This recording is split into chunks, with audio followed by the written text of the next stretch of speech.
Hello, welcome to law excellence. ఇవాల్టి వీడియోలో మనం ఈనాడు, సాక్షి మరియు నమస్తే తెలంగాణ పేపర్స్లోని ఇంపార్టెంట్ కరెంట్ అఫైర్స్ గురించి డిస్కస్ చేసుకుందాం.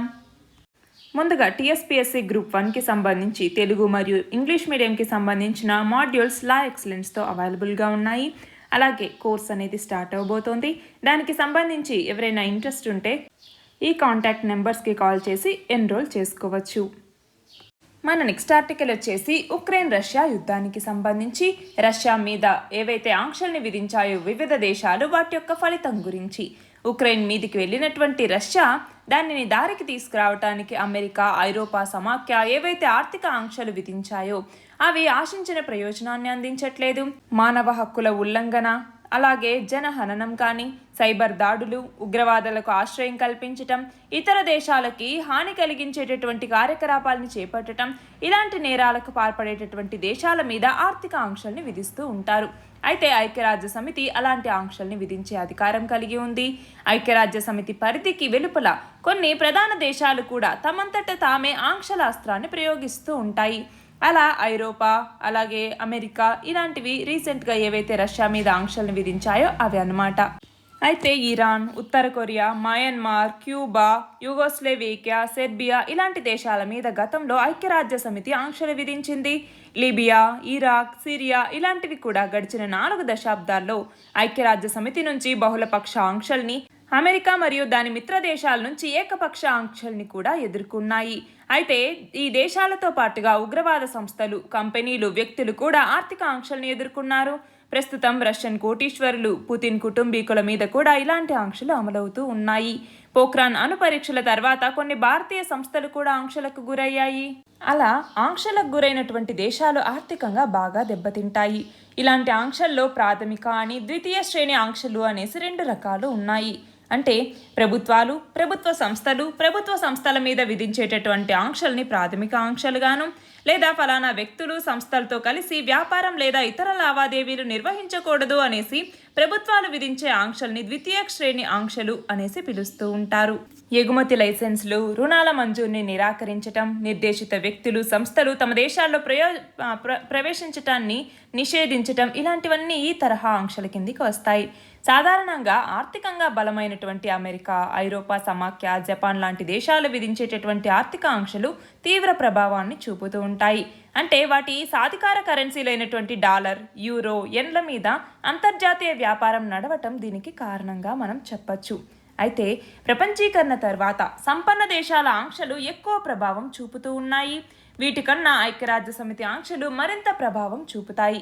దానికి కారణం ఏంటి అంటే ఈ ఐక్యరాజ్య సమితి విధించే ఆంక్షలకి మనం చూస్తే అమెరికా, యూరోపియన్ యూనియన్ వీటితో సహా దాదాపు 190 దేశాలకు పైగా సభ్య దేశాల నుంచి మద్దతు ఉంటుంది. కాబట్టి ఈ ఆంక్షల వల్ల అంటే ప్రభుత్వాల కన్నా వీటికంటే సగటు పౌరులే ఎక్కువగా నష్టపోతూ ఉంటారు.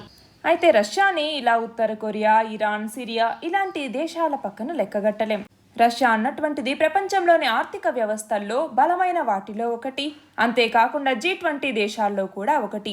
రష్యన్ ఎగుమతులు మన ప్రపంచంలో చాలా కీలక పాత్ర పోషిస్తూ ఉన్నాయి.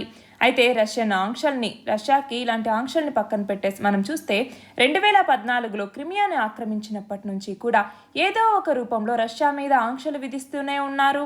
కానీ రష్యా మాత్రం వాటన్నింటిని దాటుకొని ముందుకు వస్తూనే ఉంది. మనం చూస్తే ఉక్రెయిన్ మీద ఇలా రష్యా అన్నటువంటి దాడి చేసిన తర్వాత 60 రోజుల్లోనే రష్యా చమురు విక్రయాలు కానీ ఇవన్నీ కూడా అంటే యూరోపియన్ దేశాలన్నీ కూడా ఈ చమురు ఉత్పత్తుల్ని నిషేధించటం జరిగింది. మనం చూస్తే దాదాపు మన భారతదేశం అన్నటువంటిది కూడా ఈ రష్యా నుంచి ఇప్పుడు చమురు దిగుమతి చేసుకుంటోంది. దాన్ని అమెరికా కానీ ఇంకా మిగిలినటువంటి దేశాలు మీరు చేసుకోవద్దు అనేసి చెప్తూ ఉన్నా కూడా మన దేశం వినట్లేదు. దానికి కారణం ఏంటి? ఫస్ట్ మా కంట్రీనే మాకు ఇంపార్టెంట్, దాని తర్వాతే మిగిలిన విషయాలు అన్నట్టుగా మనం చెప్తూ ఉన్నాము. సరే, ఇక్కడ క్వశ్చన్ చూడండి. G20 దేశాలేవి? ఏమేంటి G20 దేశాలు? Canada, United States, Mexico, Brazil, Argentina, South Africa, Saudi Arabia, Turkey, Italy, Germany, France, United Kingdom, Russia, China, India, Japan, South Korea, Indonesia, Australia మరియు యూరోపియన్ యూనియన్ ఇవన్నీ కలిసి G20లో మెంబర్స్గా ఉన్నాయి. మన నెక్స్ట్ ఆర్టికల్ వచ్చేసి ఎల్ఐసి ఐపీఓకి సంబంధించి Life Insurance Corporation of India తన యొక్క తొలి పబ్లిక్ ఆఫర్ ఐపీఓ అంటాము. ఈ ఇనిషియల్ పబ్లిక్ ఆఫరింగ్ లేదా తొలి పబ్లిక్ ఆఫర్ని మే 4వ తేదీ నుంచి అంటే ఇవాటి నుంచి ప్రారంభం చేయబోతోంది. దీని ద్వారా ప్రభుత్వం 3.5% వాటాకి సమానమైనటువంటి 22.13 కోట్ల షేర్లను విక్రయించబోతోంది. అయితే దీని మీద చాలా విమర్శలు అనేవి వస్తూ ఉన్నాయి. ఎలా అంటే ఎల్ఐసి ఐపీఓకి సంబంధించి సెబీ వద్ద కేంద్రం దాఖలు చేసినటువంటి ముసాయిదాని గనక చూస్తే ఆ సంస్థ అపారమైనటువంటి ఆస్తుల్ని చూసి అంటే కేవలం 21,000 కోట్ల కోసం వీటిని అంటే ఎల్ఐసిలో వాటాల్ని అమ్మేయటం అనేది సమర్థనీయంగా అనిపించదు. ప్రతి సంవత్సరం 3 నుంచి 4 లక్షల కోట్ల రూపాయల నిధుల్ని పోగు చేసి ప్రభుత్వానికి పెట్టుబడిగా అందించేటటువంటి ఎల్ఐసి విలువ మదింపు విధానాల మీద చాలా అనుమానాలు వస్తూ ఉన్నాయి.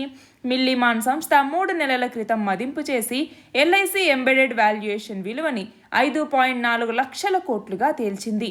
అంటే దానికి 2.5 లేదా 3 రెట్లు నిజ విలువ ఉంటుంది అన్నట్టుగా ప్రపంచవ్యాప్తంగా నిపుణులు అంచనా వేస్తూ ఉన్నారు. అయితే దానికి విరుద్ధంగా 1.1 రెట్లు అధికంగా గణించి ఒక్కొక్క షేర్ విలువని 902 రూపాయల నుంచి 949 రూపాయలుగా నిర్ధారించారు. దానివల్ల షేర్ల విక్రయం అన్నటువంటిది 47,250 కోట్ల నుంచి 56,700 కోట్లకి బదులుగా కేవలం 21,000 కోట్లు మాత్రమే సమకూరుతాయి. అంటే మనం చూస్తే ఇటీవల 20,000 కన్నా తక్కువ జనాభా ఉండే ప్రాంతాల్లో ఎల్ఐసి 1037 శాఖల్ని కలిగి ఉంది.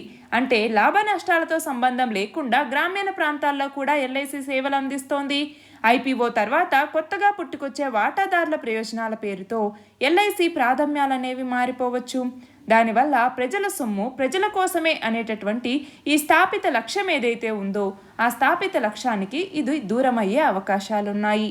ఇక్కడ క్వశ్చన్ చూడండి, ఎల్ఐసి తన తొలి ఐపీఓ ద్వారా ఎంత శాతం వాటాకి సమానమైన షేర్లని విక్రయించబోతోంది? ఎంత శాతం? 3.5%. మన నెక్స్ట్ ఆర్టికల్ వచ్చేసి మహాత్మా గాంధీ జాతీయ గ్రామీణ ఉపాధి హామీ పథకానికి సంబంధించి. ఈ పథకం ద్వారా గ్రామాల్లోని పేదలకి పనులు కల్పించటంలో ఆంధ్రప్రదేశ్ ఈ ఏడాది కూడా ఇప్పటి వరకు దేశంలో ప్రథమ స్థానంలో ఉంది. మధ్యప్రదేశ్, తెలంగాణ, బీహార్ తర్వాత స్థానాల్లో నిలిచాయి. ఈ ఉపాధి హామీ పథకం యొక్క ప్రధాన ఉద్దేశం ఏంటి? గ్రామాల్లో పేదల వలసల్ని నివారించటం, వ్యవసాయ పనులు లేనటువంటి వేసవి సీజన్లో సొంతూళ్లలో పనుల్ని కల్పించటం. ఈ క్రమంలో ఏప్రిల్ 1వ తేదీ నుంచి ప్రారంభమైనటువంటి ప్రస్తుత ఆర్థిక సంవత్సరం తొలి నెల రోజుల్లోనే ఏపీ రాష్ట్రంలో 2,84,00,000 పని దినాలతో పాటుగా ప్రభుత్వం పేదలకి పనులు కల్పించింది అన్నట్లుగా ఇక్కడి ఆర్టికల్. ఇక్కడ క్వశ్చన్ చూడండి, మహాత్మా గాంధీ జాతీయ గ్రామీణ ఉపాధి హామీ పథకం గురించి వివరించండి. ఇది one of the largest work guarantee programmes in the world. దీనిని 2005వ సంవత్సరంలో లాంచ్ చేయటం జరిగింది. దీని ప్రైమరీ ఆబ్జెక్టివ్ ఏంటి అంటే ప్రతి ఫినాన్షియల్ ఇయర్లోనూ 100 పని దినాల్ని ఖచ్చితంగా గ్యారంటీతో అందించాలి అన్నటువంటి లక్ష్యంతో, అది కూడా అన్స్కిల్డ్ మాన్యువల్ వర్క్ని అందించాలి. మనం చూస్తే ఇంతకు ముందు ఉన్నటువంటి ఎంప్లాయ్మెంట్ గ్యారంటీ స్కీమ్స్తో కంపేర్ చేసుకుంటే ఈ ఎంజీఎన్ఆర్ఈజీఏ అన్నటువంటిది క్రోనిక్ పావర్టీ ఏదైతే ఉందో దాన్ని అడ్రస్ చేయడానికి ఒక రైట్ బేస్డ్ ఫ్రేమ్వర్క్గా తీసుకురావటం జరిగింది. ఇందులో 1/3 వచ్చేసరికి 1/3 పనుల్ని ఉమెన్కి కేటాయించటం జరిగింది. అంతేకాకుండా వేజెస్ని ఖచ్చితంగా మినిమం వేజెస్ యాక్ట్ 1948 ఇంతకు ముందు ఏదైతే ఉండేదో దాని కింద ఖచ్చితంగా వీళ్ళకి ఆ స్టాట్యుటరీ మినిమం వేజెస్ ఏవైతే అగ్రికల్చరల్ లేబరర్స్కి స్పెసిఫై చేసి ఉంటారో దాని ప్రకారం పే చేస్తారనమాట. అలా మనం చూస్తే ఈ వేజ్ పేమెంట్లో డిలే ఉన్నా లేదు అంటే వర్క్ ఏదైనా అంటే ఇదేమంటారు మనకి ఖచ్చితంగా మీరు వర్క్ అడిగినటువంటి 15 రోజుల లోపల ఈ వర్క్ని కల్పించాల్సినటువంటి బాధ్యత అనేది ప్రభుత్వం మీద ఉంది. అలా కల్పించలేదు అంటే మనకి అన్ఎంప్లాయ్మెంట్ అలవెన్స్ అనేది పర్ డే బేసిస్లో ఇవ్వటం జరుగుతుంది. మన నెక్స్ట్ ఆర్టికల్ వచ్చేసి మన దేశంలో ప్రాథమిక విద్య పూర్తి చేయనటువంటి వాళ్ళ నిష్పత్తి ముస్లింలలో అత్యధికంగా ఉంది అన్నట్టుగా కేంద్ర గణాంకాల శాఖ విడుదల చేసినటువంటి సర్వేక్షణ్ 122వ సంచిక చెప్తోంది. 2017-2018 లెక్కల ప్రకారం గ్రామీణ ప్రాంతాల్లో అయితే 86.3%, పట్టణ ప్రాంతాల్లో అయితే 88.9% ముస్లింలు మాత్రమే ప్రాథమిక విద్యను పూర్తి చేశారు. ఇది మిగతా మతాల కంటే తక్కువ అన్నట్టుగా పేర్కొంది. దేశవ్యాప్తంగా కూడా గ్రామీణ పట్టణ ప్రాంతాల్లో క్రమం తప్పకుండా జీతాలు వేతనాలు పొందే కుటుంబాల్లో ప్రాథమిక విద్య పూర్తి చేసే వాళ్ళ సంఖ్య ఎక్కువగా ఉంది అన్నట్లుగా తెలిపింది.